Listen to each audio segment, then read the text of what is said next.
Em 11 de setembro de 2001, os Estados Unidos sofreram uma série de ataques suicidas coordenados pela organização islâmica Al-Qaeda. Na manhã daquele dia, 19 terroristas sequestraram 4 aviões comerciais e colidiram intencionalmente 2 deles contra as torres gêmeas do World Trade Center em Nova York. Todos a bordo morreram, e várias pessoas nos edifícios também. 2 horas depois, os 2 prédios desmoronaram e destruíram prédios vizinhos. Um terceiro avião colidiu contra o Pentágono, a sede do Departamento de Defesa dos Estados Unidos. O último avião caiu em um campo aberto próximo a Shanksville, Pensilvânia, depois de alguns passageiros e tripulantes terem tentado retomar o controle da aeronave dos sequestradores. Não houve um sobrevivente sequer em qualquer um dos voos. Quase 3.000 pessoas morreram durante os ataques, incluindo os 227 civis e os 19 sequestradores a bordo dos aviões. Os Estados Unidos apontaram Osama Bin Laden como o grande responsável pelo ataque. O terrorista negou em um primeiro momento, mas depois admitiu a autoria. A partir daí, tornou-se um dos principais inimigos caçados pelas forças militares estadunidenses.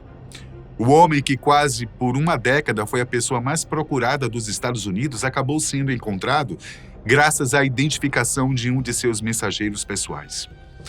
O indivíduo foi identificado em 2007 durante investigações da CIA e de outras agências de inteligência americanas. Por volta de 2010, o mensageiro foi seguido até o complexo residencial em Abbottabad, no Paquistão. Em fevereiro de 2011, o governo americano determinou que havia inteligência o suficiente para comprovar que Bin Laden estava vivendo neste complexo residencial com diversos membros de sua família. Oficialmente, o exército paquistanês não sabia que Bin Laden vivia ali. Porém, a casa era muito maior do que outras da região e estava cercada por muros altos e arame farpado.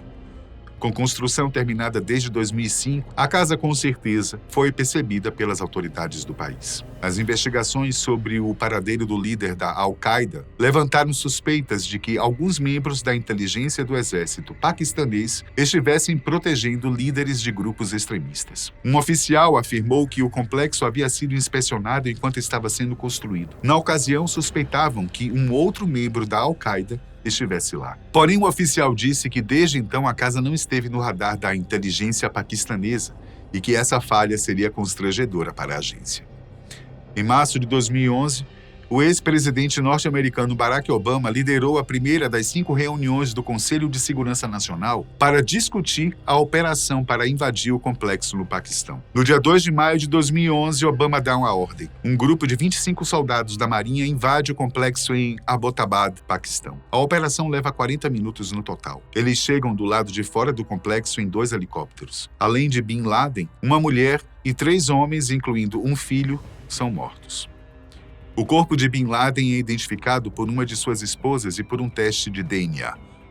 Osama Bin Laden foi sepultado no Mar Arábico dentro de 24 horas, de acordo com a lei islâmica. Os Estados Unidos alegaram ter planejado e executado a busca sozinhos. Os americanos informaram os paquistaneses sobre o ocorrido depois do fim da missão. Um oficial americano disse à imprensa o seguinte: "Era essencial para a segurança da operação e do nosso pessoal que somente um grupo muito pequeno de pessoas dentro do nosso próprio governo soubesse do que iria acontecer." No entanto, analistas pouco acreditam na possibilidade de aviões estadunidenses no Paquistão sem que o exército local percebesse. O corpo do terrorista foi levado, segundo os americanos, para o Afeganistão. Testes de DNA foram realizados e havia 100% de compatibilidade com o DNA dos familiares do líder da Al-Qaeda. O cadáver foi enterrado no mar a fim de que o túmulo não se tornasse um santuário ou local de peregrinação. Todas essas informações são fortemente rejeitadas por várias pessoas, principalmente conspiracionistas. Na internet, há diversas teorias que envolvem o governo americano ter forjado tudo a seu favor.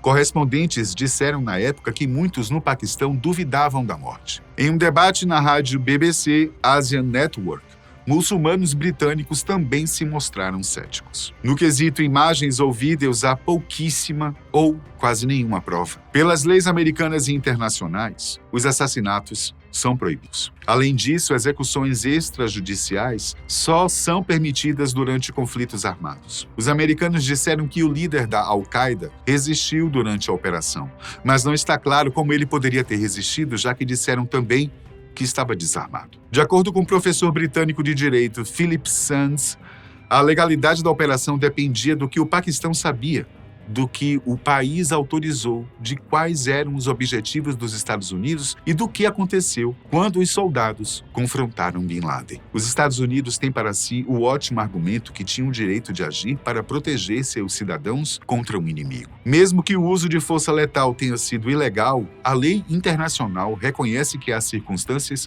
excepcionais, em que a necessidade é mais importante do que a injustiça, e este será um destes casos, disse Sands. Alguns anos depois, o ex-comandante da Marinha Americana Robert O'Neill afirmou ao Washington Post que foi o homem responsável por matar Bin Laden durante a operação em Abbottabad. Nascido em 10 de abril de 76, O'Neill se alistou no Exército em 95 aos 19 anos, um ano depois de se formar na Escola Secundária Preparatória de St. Joseph. Ele foi membro dos SEALs, uma unidade de elite do combate. O'Neill ganhou notoriedade por suas alegações sobre ter sido o atirador que matou Bin Laden durante a operação conhecida como Operação Lança de Netuno. Além de sua suposta participação na morte de Bin Laden, O'Neill serviu em várias missões de combate e recebeu muitas condecorações por seu serviço. Ele se aposentou da Marinha em 2012 após 16 anos de serviço e desde então se tornou um palestrante motivacional, compartilhando suas experiências em palestras públicas e mídias sociais. Logo após ter se declarado o autor do disparo que matou o líder da Al-Qaeda, jihadistas fizeram ameaças graves à vida do militar.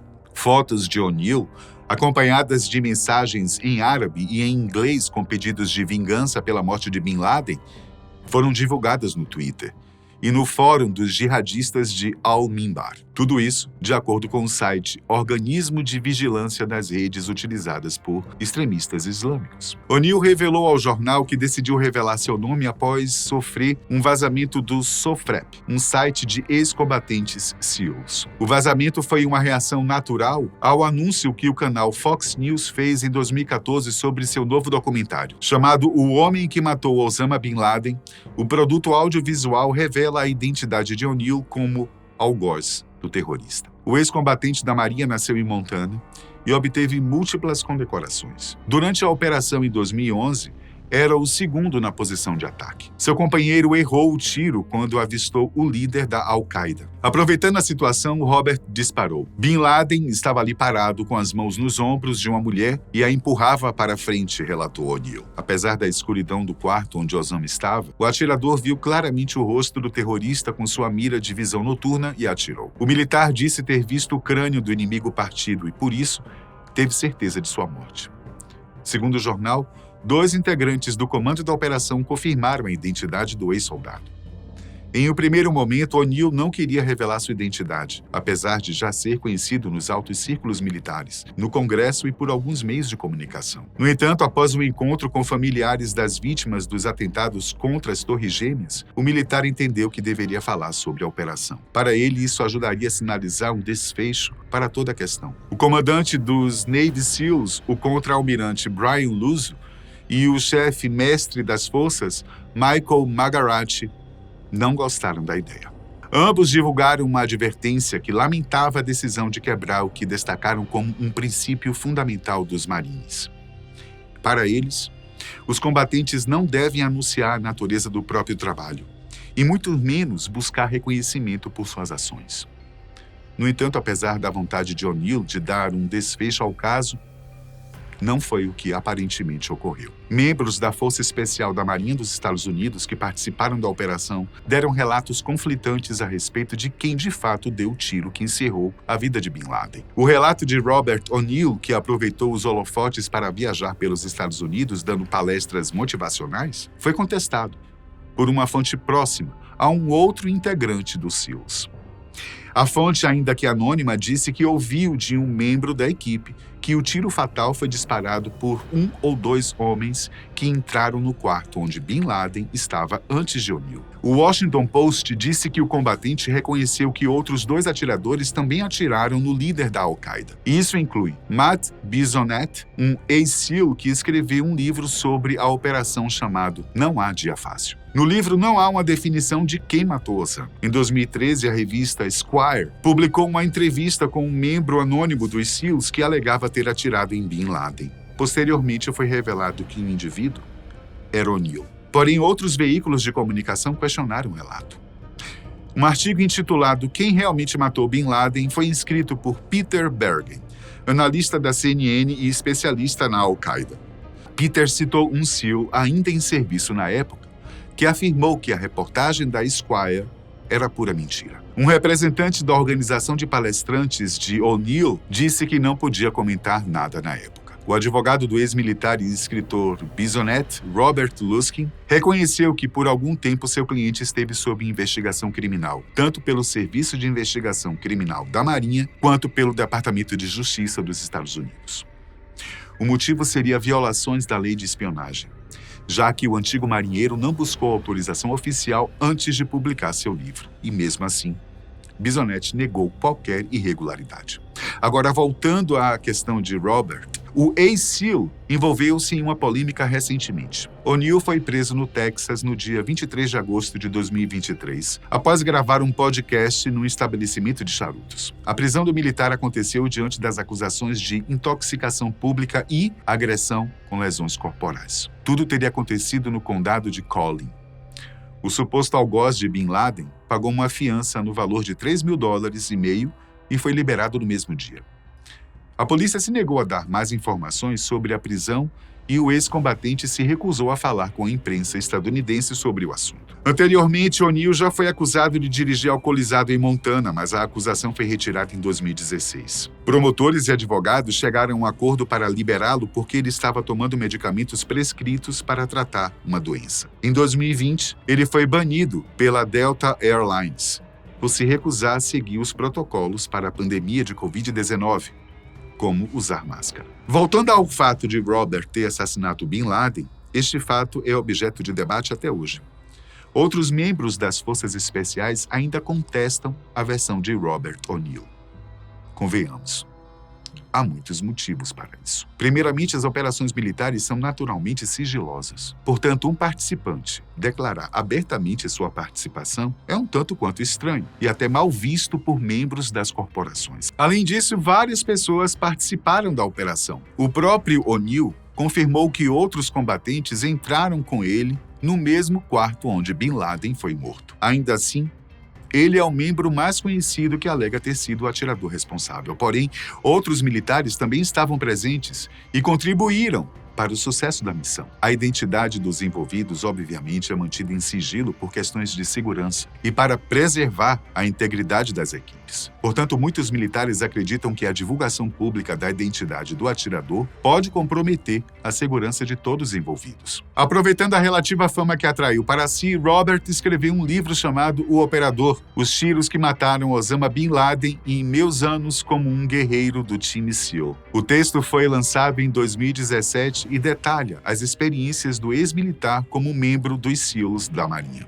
Ali, é claro, o palestrante alega ter sido o atirador responsável por matar Bin Laden. Robert compartilha sua perspectiva sobre sua carreira militar, operações especiais e a missão. Além de falar sobre a operação, O'Neill comenta no livro sobre suas memórias e reflete sobre seu tempo como membro das Forças Especiais. O autor explora os desafios físicos e mentais enfrentados tanto por si mesmo como por sua equipe. O palestrante também busca trazer lições aprendidas ao longo de sua carreira. Como já mencionamos aqui, as alegações do atirador também foram adaptadas para o documentário chamado O Homem que Matou Osama Bin Laden, feito pela Fox News.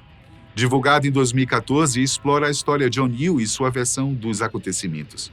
Tanto o livro quanto o documentário geraram bastante polêmicas na época. Discussões surgem em torno da precisão das alegações presentes nos produtos. Muitos membros das Forças Especiais e especialistas em segurança contestam de maneira veemente as informações ali presentes. De qualquer jeito, mesmo com tantas polêmicas e informações desmentidas, Robert O'Neill geralmente é a pessoa que vem à cabeça quando nos lembramos de quem matou Osama Bin Laden. Apesar de supostamente ter feito essa importante ação para seu país, Robert não se mostra muito exemplar em outras áreas de sua vida e teve outros problemas com autoridades. É preciso lembrar também que o ex-marinheiro era apenas alguém cumprindo ordens, ou seja, apenas a ponta do iceberg de uma operação coordenada por autoridades poderosas a fim de matar um estrangeiro em sua própria casa. Isso, claro, como forma de vingança e precaução, já que as atitudes de terrorismo de Osama e da Al-Qaeda se mostraram terríveis em diversos aspectos. Em um mar de violência, tiros e terror, Robert parece ser mais um dos peões dispostos no tabuleiro. O incrível é que quase nunca sabemos quem realmente são os reis e rainhas. Não é não? Até a próxima.